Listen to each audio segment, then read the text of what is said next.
For the last decade, Alessia Cara has dominated music charts, making history as the first Canadian to win Best New Artist at the Grammys. She has 12.5 billion streams of her music to date, and there's even more to come. Here's a listen.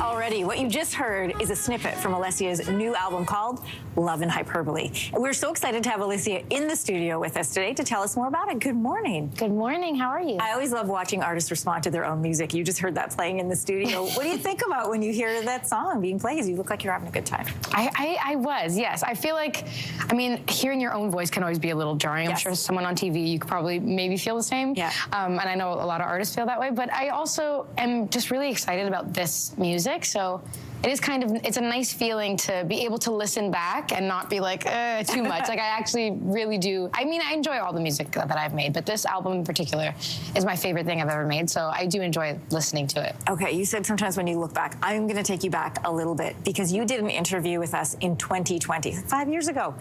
Here's a look at that. You're going to get to hear this.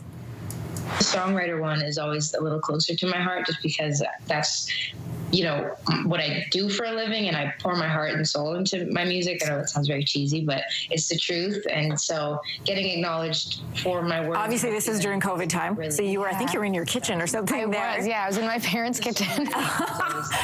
When you listen to that and you hear about this young artist who is passionate and loved her music, how do you feel like you've grown or changed in the last 5 years since we talked?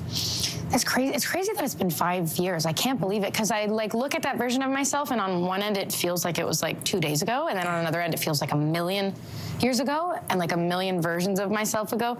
I mean, I feel like I'm just in a better place now. I think obviously with time we all grow, we all change, we learn things through, you know, walks of life, and I feel like just as an artist, I think just found my sound a little bit more. I think every album that I do, every project that I release, I get closer and closer to a version of myself that I've always wanted to be. And even in my personal life, you know, it just comes with growing up. I just feel like a more sophisticated, more wise version of that person. But I do feel like that DNA, of course, is still in me. I'm still the same person in the sense that I was when I first started. So it's like a little bit of both. A little bit of both. Yeah. Love and Hyperbole is the first project that you've put out since 2021. What is this album about?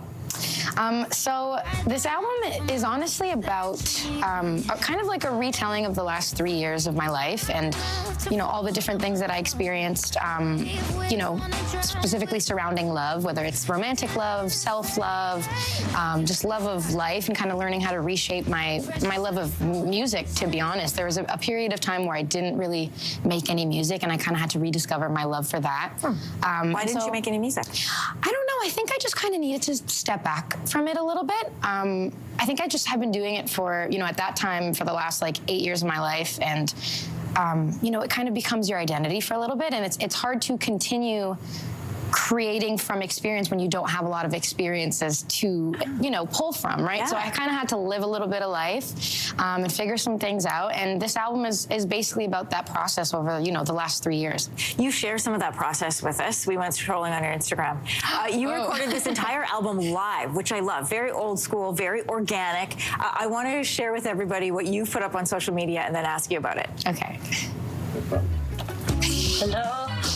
Like a movie screen. Hear the angels sing. Like a movie scene. Like a movie scene. What I love about this is a part of world and life that I don't know, I will never see. And you bring us inside. What is with the bullhorn? See, that is so funny. I did not think this was going to be on TV. That's hilarious. That was just literally like an improv thing. Like, we were recording what is called crowd vocals that you actually hear in slow motion. You know, in the call and response part, you hear this kind of like choir-esque sound, and that's actually us doing that. Cool. So the bullhorn, the megaphone was just like me trying to add different textures to it. I think the beauty of like doing stuff live and like working with a bunch of people that you get along with and that you know, can create freely with is like you just try things. That's like the beauty of creating in a fun space. And so we were just having a ton of fun, as you can see. And yeah, it was, I'm just so glad that I got to like incorporate that and actually put that in the final product of the song, because people, when you hear it, you might not realize or know the process, but like